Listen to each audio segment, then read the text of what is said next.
Hello class. Today I'm going to read the very last two chapters of Crash, which I'm super excited about reading to you, but it's also kind of bittersweet that I have to read it to you from so far away.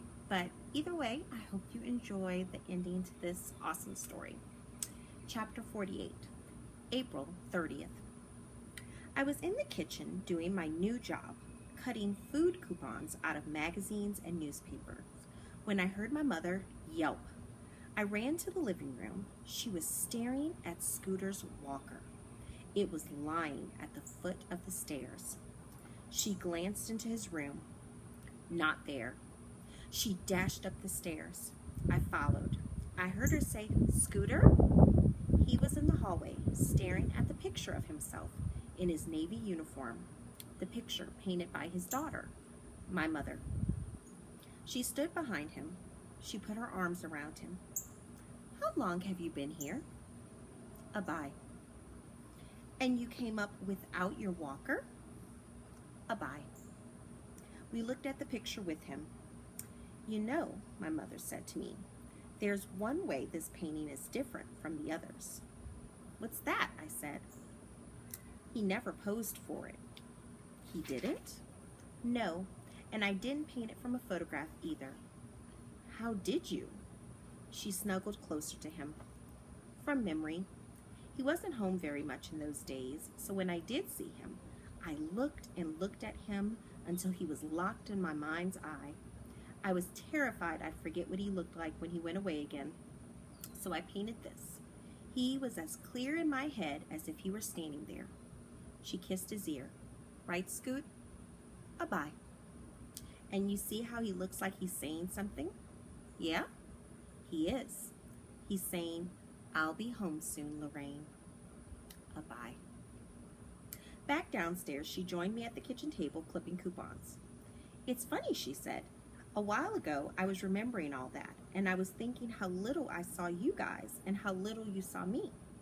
And there was a minute back then when I actually was afraid you might forget what I look like." "No such luck," I said. She laughed. "I know it sounds silly, but that was just before I told my boss I was going part-time." About Scooter making it up the stairs, I was surprised, but I wasn't. 2 nights before, I had mixed up some Missouri River mud. I took it into Scooter's room and made up a story about a school science project. Then I dipped his big toe in it. Chapter 49. I still get that strange feeling, like, is this really me? Am I dreaming? But it's not a strange, bad feeling anymore. It's sometimes just different, sometimes even good. So much has changed from a year ago. The grass in the backyard is halfway to my knees, and there's weeds higher than that. But the neighbors can't see because my father built a fence around it. Guess you could call that the world's smallest prairie. There's a little bed of soft stuff on the floor of Mouse House. Now Abby and I tell stories to Scooter. My mother goes to garage sales every Saturday morning. She goes to the supermarket that gives double coupons. Whenever I ask her if she's gotten me anything from second time around, she reminds me that I told her not to tell me. All I know is there's a suspicious looking shirt hanging in my closet. I used my sneaker money to buy Mom a set of paints. She's going to start painting us all again. We're going to a ball game. My mother got the tickets, 5 of them, for herself, Scooter, Abby, me, and my father. He says he won't have time to go. My mom says he'll be there. Abby bet me a water ice that my mom will win. I said my dad. I hope I lose.